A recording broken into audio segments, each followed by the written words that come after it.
By 1941, Britain faces a problem that cannot be solved with more courage or more bombs. Germany has learned to hide.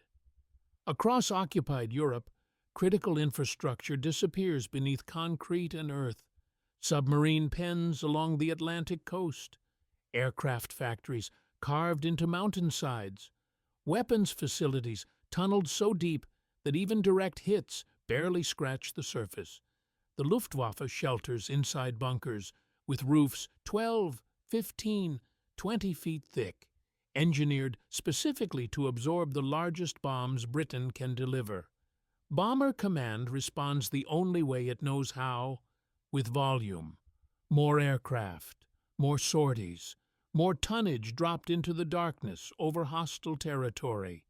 Night after night, Lancasters and Halifaxes cross the Channel, release their payloads, and return, if they return at all, to reconnaissance photos that show the same depressing truth. The buildings are still standing.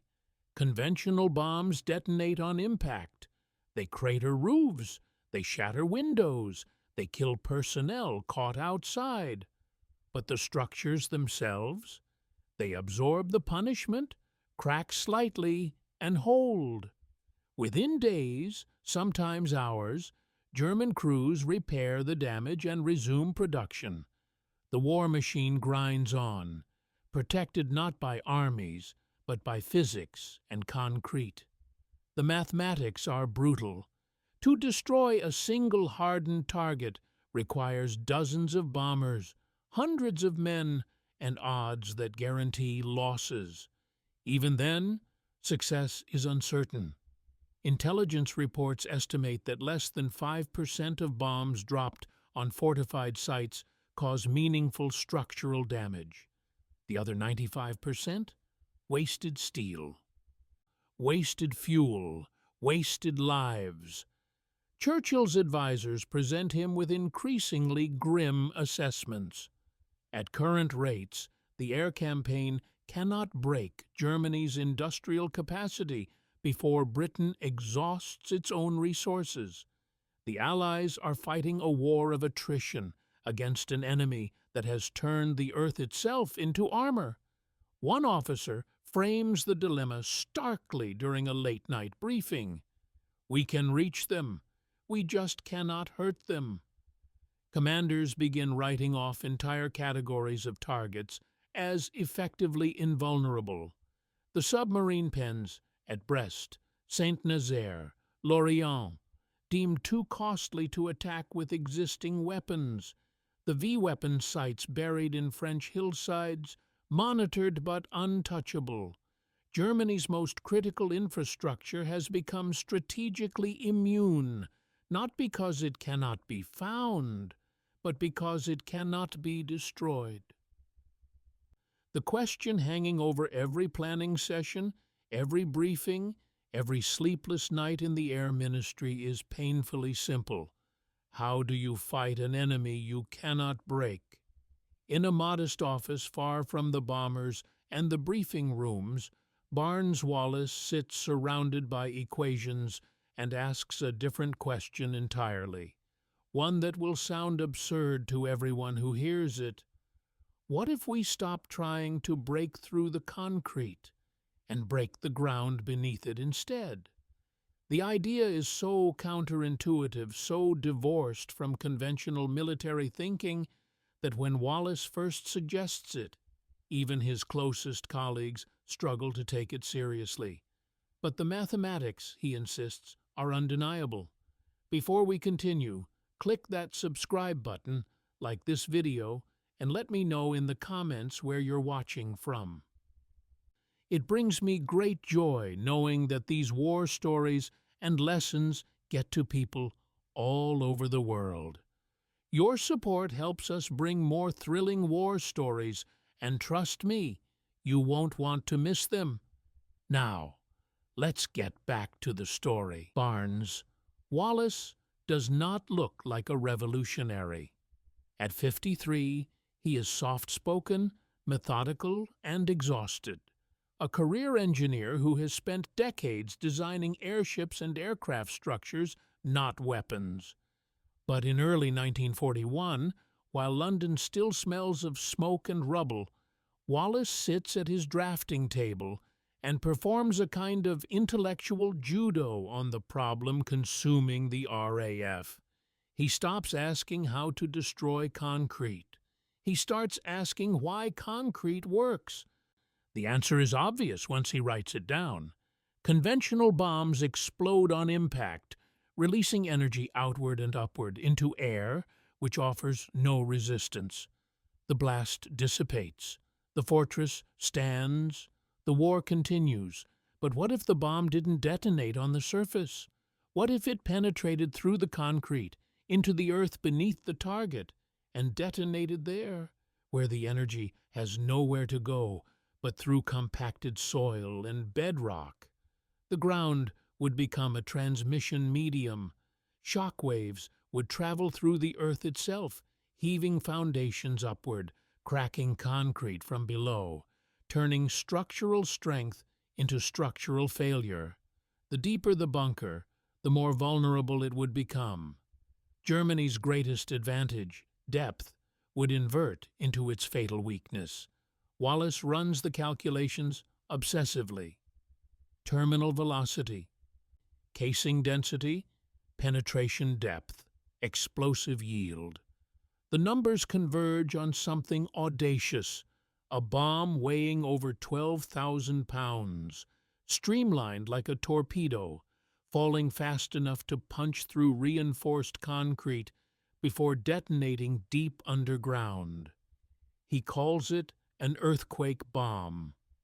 When Wallis presents the concept to military officials, the response is polite skepticism bordering on dismissal. A bomb that heavy would exceed the payload capacity of every operational British bomber.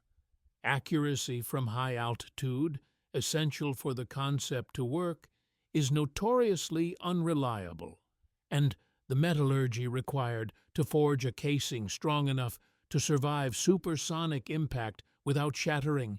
Britain's foundries have never attempted anything remotely similar during wartime production. One officer asks, almost gently, whether Wallis is proposing engineering or fantasy. Wallis does not argue. He listens, he nods. Then he returns to his desk and keeps working. What his critics do not see is that Wallis has already solved the theoretical problem. The equations are sound. The physics is irrefutable. The only question remaining is whether Britain's industry can build what his mathematics demand. Months pass. Wallis refines the design in isolation, writing reports no one reads, attending meetings where his ideas are acknowledged and shelved. He watches reconnaissance photos of failed bombing raids and calculates, again and again, how many lives his weapon could save, if anyone would build it. The loneliness of the work weighs on him.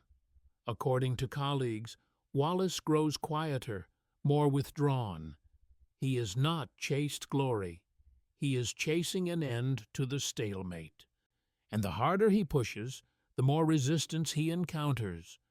But Wallis possesses something rarer than genius, persistence married to certainty. He knows the bomb will work. The mathematics guarantee it. The only question is whether anyone will listen before the war outruns them. The first real tests happen far from London, in empty fields where failure will not kill civilians. Late 1942. Engineers haul prototype casings into abandoned quarries, watched by small groups of men who understand this experiment could end careers. Wallis stands off to one side, notebook tucked under his arm, eyes fixed not on the bomb itself, but on the ground beneath it.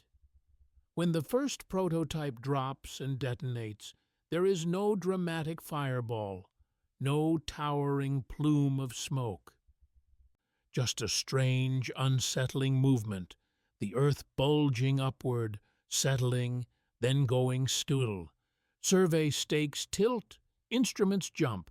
One observer later writes that it felt wrong, as if the land itself had been wounded. This is exactly what Wallis wanted to see. Not fire, movement.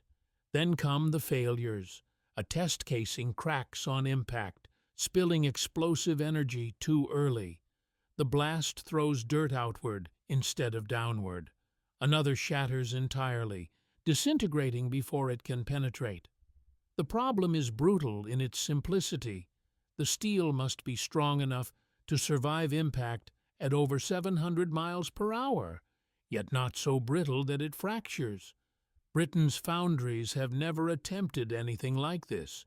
Several firms refuse outright, saying their equipment cannot handle such thickness. Others try, fail, and quietly withdraw. Meanwhile, intelligence reports from occupied Europe grow grimmer. German construction accelerates. Submarine pen roofs now exceed 20 feet of reinforced concrete. Each update tightens the noose around Wallis's timeline. He makes a decision that startles even his supporters. The bomb must become heavier. The design grows to over 20 feet in length. Weight climbs toward 12,000 pounds. When aircraft engineers see the new specifications, they shake their heads. No operational bomber has ever carried such a load internally. Wallis knows this. He is not designing around the aircraft. He is forcing the aircraft to adapt. One test nearly ends the program. A full-scale casing impacts at speed, buries itself deep into compacted soil, and the fuse fails. Hours pass. The site is evacuated. Engineers debate whether the bomb is inert or merely dormant. When demolition teams finally expose the casing, they find it intact, nose buried, body perfectly aligned. It has done exactly what Wallis predicted. It just hasn't finished the job. This moment shifts the tone of the entire program. Skepticism becomes cautious respect. The problem is no longer whether the bomb can penetrate. It is how to make it explode at precisely the right depth, not too shallow, not too deep. Fuse specialists work in isolation, experimenting with delayed detonation measured in fractions of a second. Too fast, and the energy escapes upward. Too slow, and the Earth absorbs it without transmitting shock. Throughout this phase, Wallis remains almost detached. Colleagues note that he rarely celebrates small successes and barely reacts to setbacks. His focus is relentless, almost inhuman. He is not chasing a dramatic explosion. He is chasing repeatability. A weapon that works once is interesting. A weapon that works every time is transformative. By late 1943, the data finally aligns. Drop angles stabilize.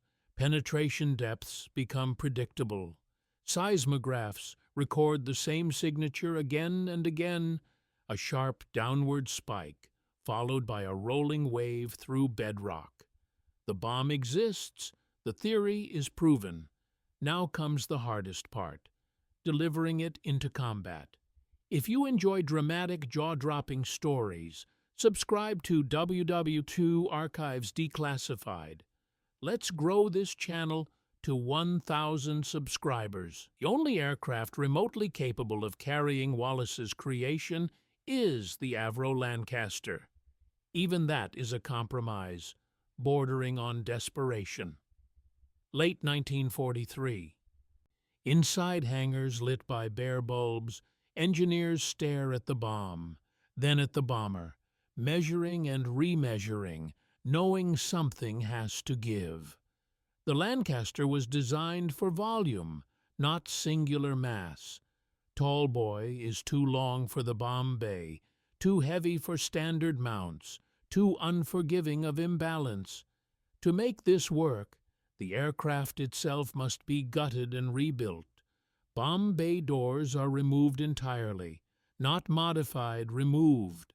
The weapon will hang exposed to the slipstream, a long steel spine beneath the fuselage, altering drag, handling, everything. Reinforcement plates are added. Mounting points are rebuilt. Weight distribution is recalculated until margins disappear. On paper, it flies. In the air, no one is certain.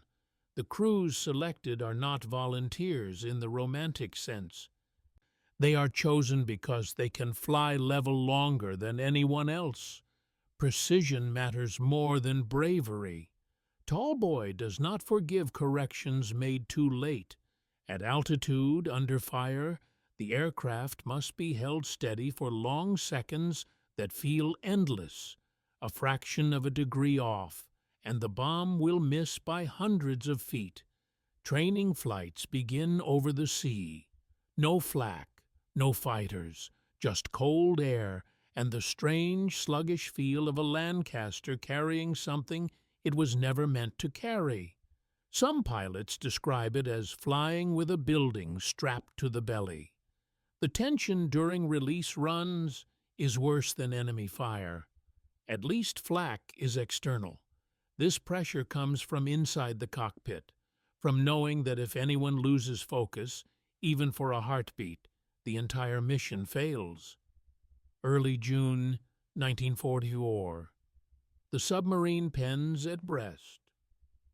The first operational target is chosen not for symbolism, but for proof. Massive reinforced concrete poured in layers thicker than anything Allied bombers have faced. German engineers are confident. They have watched years of bombing do little more than scar the surface. The Lancaster crosses the French coast just after dawn. Flak begins immediately. Black bursts climbing toward them, spaced closer than during ordinary raids. The Germans have learned to recognize these specialized flights. At 19,000 feet, the pilot levels out, fighting every instinct to weave. The bomb aimer calls adjustments, slow, precise, wind drift calculated, corrected. The target fills the sight. Bomb away! The release is clean. The Lancaster jumps upward, suddenly lighter. The pilot banks hard as Tallboy falls alone, accelerating through cloud and mist until nothing can slow it. On the ground, German personnel feel it before they see it. A deep vibration, not sharp, not loud, just wrong. Then the ground convulses. Concrete cracks not at the surface, but from within.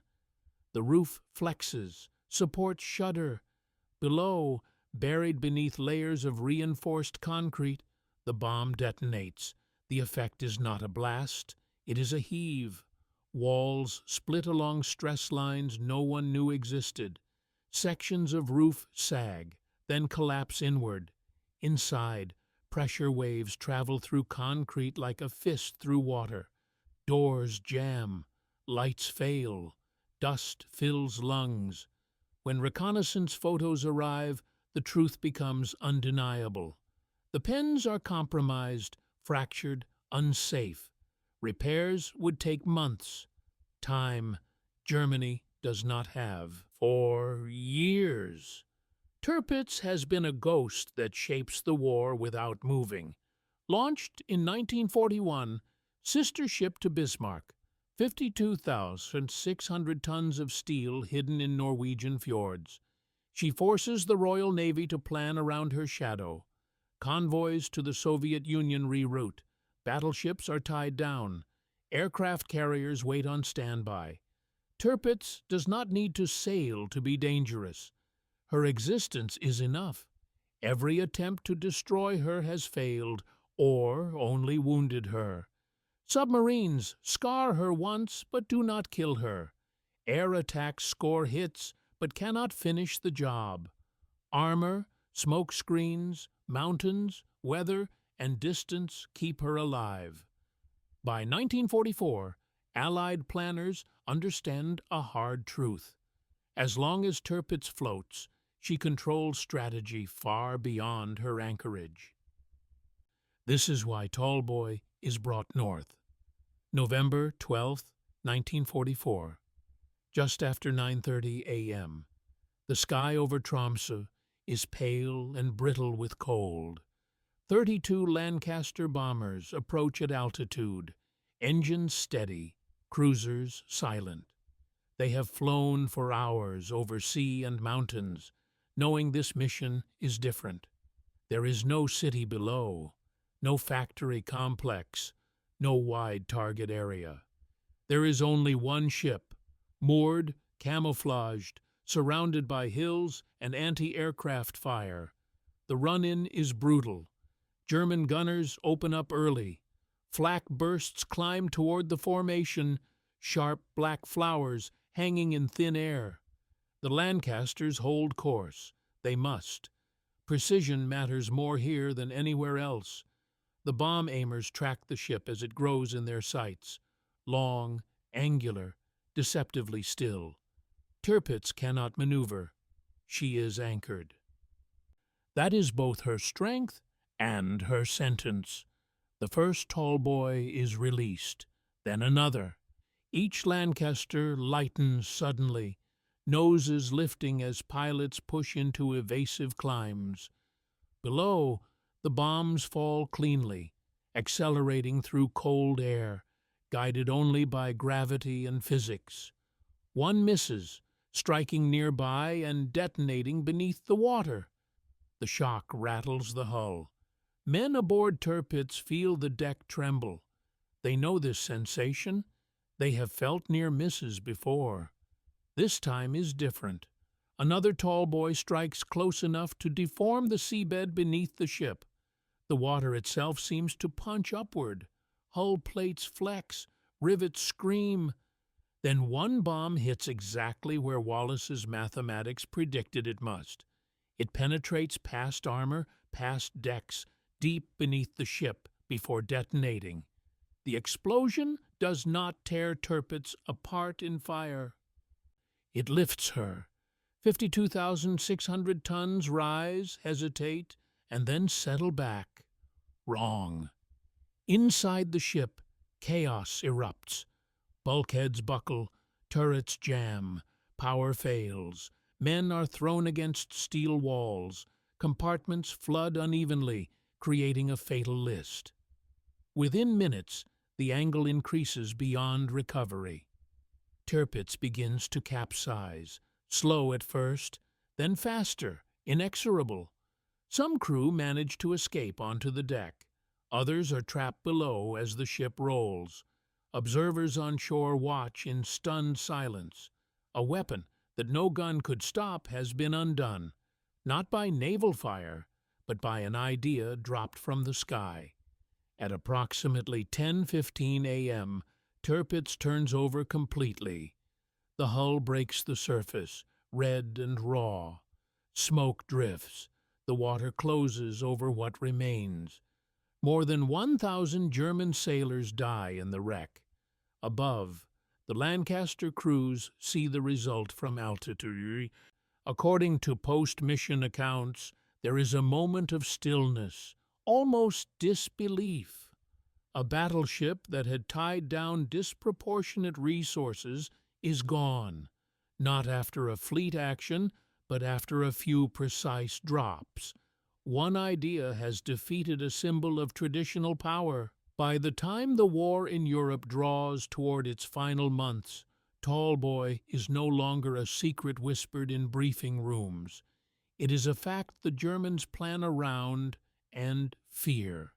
Each bomb costs roughly $200,000 in 1944 money, a staggering sum when factories are starving for steel and aircraft are being lost every night.